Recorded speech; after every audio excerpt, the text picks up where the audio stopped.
ప్రతి ప్రభుత్వము వచ్చినప్పుడల్లా ఒక మాట చెప్తుంది. ఇమాంలకు, మౌజూన్లకు మేము ఇంత పైసలిస్తాం.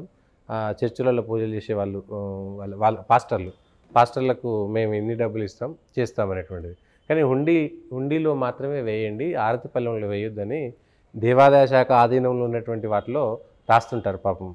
పంతులకు రూ. 10 ఇచ్చే నా కళ్ళ ముందు జొన్నవాడలో పెద్ద వయసు కలిగిన పూజారి ఇరుగ్గా ఉంటుంది. లోపలికి వెళ్ళి అమ్మవారికి పూజ చేసి బయటకు వచ్చి ప్లేటు హారతి ఇచ్చాడు. నేను ఒక 500 వేసా. వెయ్యగానే వాడెవడో అటెండర్ ఎవడో ఆడు తీసి హుండీలో వేసాడు. మంగళగిరిలో బోర్డు, మేము స్కేల్ ప్రకారం జీతాలు ఇస్తున్నాం కాబట్టి హుండీలో డబ్బులు హుండీలోనే వేయాలి, పూజారికి ఇవ్వద్దు, మీ కానుకలు హుండీలోనే వేయండి.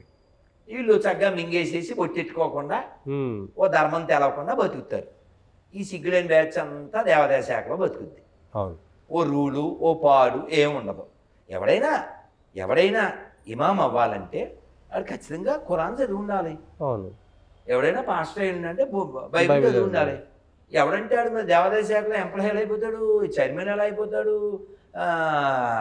లేకపోతే యూఎల్ అయిపోతాడు, unless he don't have the basic knowledge about that particular temple.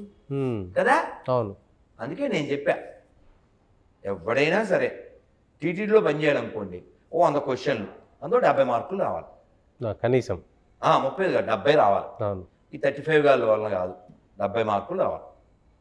ఉదాహరణకి తిరుమల కొండలు ఎన్ని? 7. ఎవరన్నా చెప్తాడు పేర్లు? నేను చెప్తాను, వాళ్ళు కూడా చెప్పాలి. శేషాచల గరుడాచల వెంకటాచల సింహాచల నారాయణాచల వృషాద్రిముఖ్యం. ఉదాహరణ చెప్తాను. నీకు బేసిక్ నాలెడ్జ్ లేకుండా సొమ్ము తినే స్వామివారిది గోవిందంటే అర్థం చెప్పను తెలదు. సరదాగా చెప్పారు ఎవరంటే సింహాచల శాస్త్రి గారు. హనుమంతుడు లంక వెళ్తారు కదా, దాన్ని ఎంత బాగా చెప్పారు. Go and win and come back, go win the. ఆయన అలా చాలా బాగా చెప్తారు. మీరు యూట్యూబ్లో కొట్టండి సింహాచల శాస్త్రి అని. ఆయన ఎంత బాగా చెప్పారు. ఇంకొక పద్యం ఉంది. ఎప్పటికీ ఇది ప్రస్తుతం ఆ టాకు టాకి అదస్ హట్టును హట్టింపక హట్టవక ఎస్కేప్ అయి తిరుగువాడు ఎక్స్పర్ట్ సుమతి.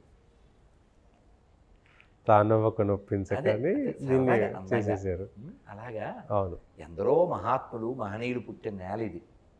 కానీ గత 70 ఏళ్ళుగా మన వాళ్ళ అనబడేటువంటి వాళ్ళ చేత ధ్వంసం చేయబడింది.